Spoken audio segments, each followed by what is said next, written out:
Well, this was a Debbie Downer, but I will say at least this team put their hearts into it, especially at the end.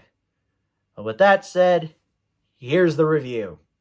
Hey, what's up, everybody? It's Drew, better known as RockChalk01, and yesterday, whenever you're watching this, the 19th ranked Kansas Jayhawks headed down to Norman, Oklahoma to take on the unranked Sooners, and OU pulled off the upset by a final score of 52-42. Yeah, this game was tough to watch because there was a lot of things that went wrong in this game. And with that said, the Jayhawks fall to 5-2 and 2-2 on the season, and we also snap OU's 3-game losing streak. Great. Now, even though we lost, there was some positives in this game, but it really didn't outweigh the negatives. So with that being said, for those of you who do not know, I give positives and negatives about the game. I give a player of the game and a player who needs to improve. So without further ado, let's jump into it. So right off the bat, the positives for me is KU's offense. They didn't look like they missed a beat. I mean, we put up 42 points on an Oklahoma team, and we usually don't do that. And especially, we only lost by 10, so that says a lot.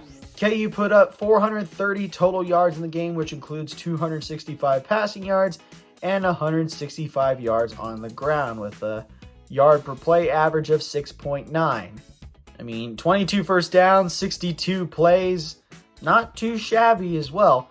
Also, the big takeaway was that KU won the turnover battle as Oklahoma had 3, KU had 2.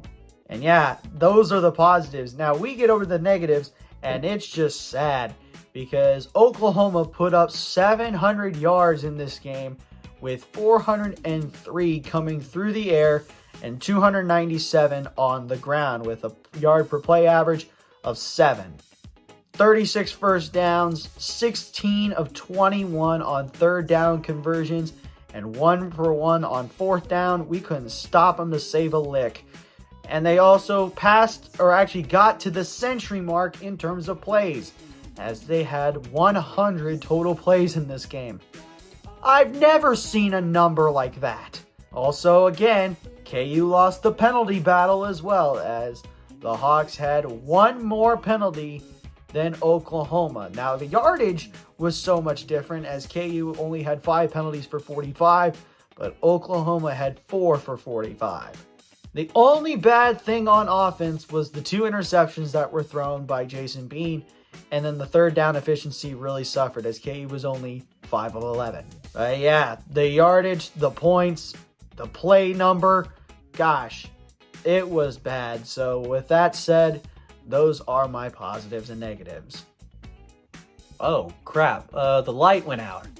Well, I'm just going to continue anyway. So, player of the game. Now, before I get started, I want to give an honorable mention, and that is going to go to Jason Bean.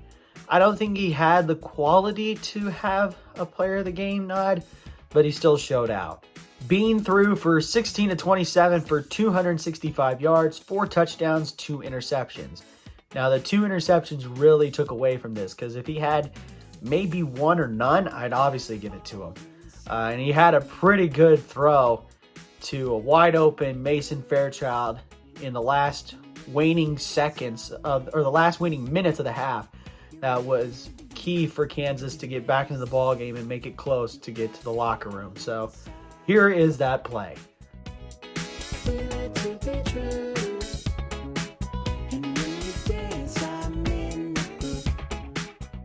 So with that, if it wasn't for the interception, he would have got it. But I am going to give my player of the game to one of his receivers, and that is going to be Lawrence Arnold. Arnold played great, and he didn't have very many receptions, but enough to get him the nod. 5 catches for 113 yards, 22.6 yards per catch, and 2 touchdowns. His first one was pretty spectacular, but his second one made him look like a beast. And that also cut the lead as well. So I'm going to show that one instead of the first one. So here's Lawrence Arnold's second touchdown catch.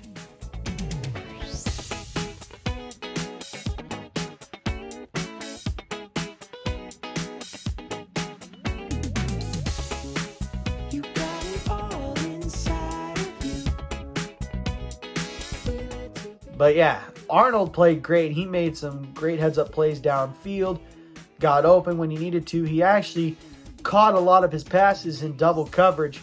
And yeah, it was great to see him do well. So LA2 is going to be my player of the game.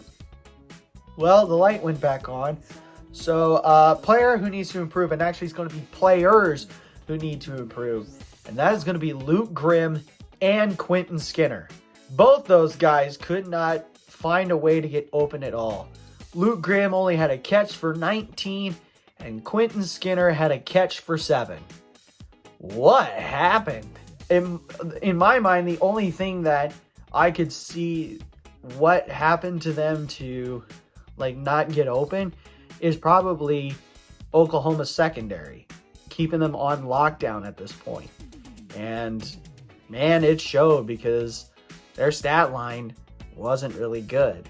I mean, Quentin's stat line looks a little bit better than Luke's because he also had the jet sweep for 20 yards. So, I mean, I guess you could put it that way. He had a better game, but in terms of what he does best, it wasn't the greatest. So, instead of one player getting the player who needs to improve, I got to give it to 2, and that's going to be Luke Grimm and Quentin Skinner. And that's going to do it for my review of KU versus Oklahoma. Again, the final score, Oklahoma 52, Kansas 42. Leave a like, comment, share, and subscribe. Push that notification bell. Tell your friends about these videos. And I should see you again for the next review as the Hawks travel down to Waco, Texas to take on the Baylor Bears. But until then, have a good day. Never ever bring exotic dancers to the field house. And I'll catch you on the flip side. Peace.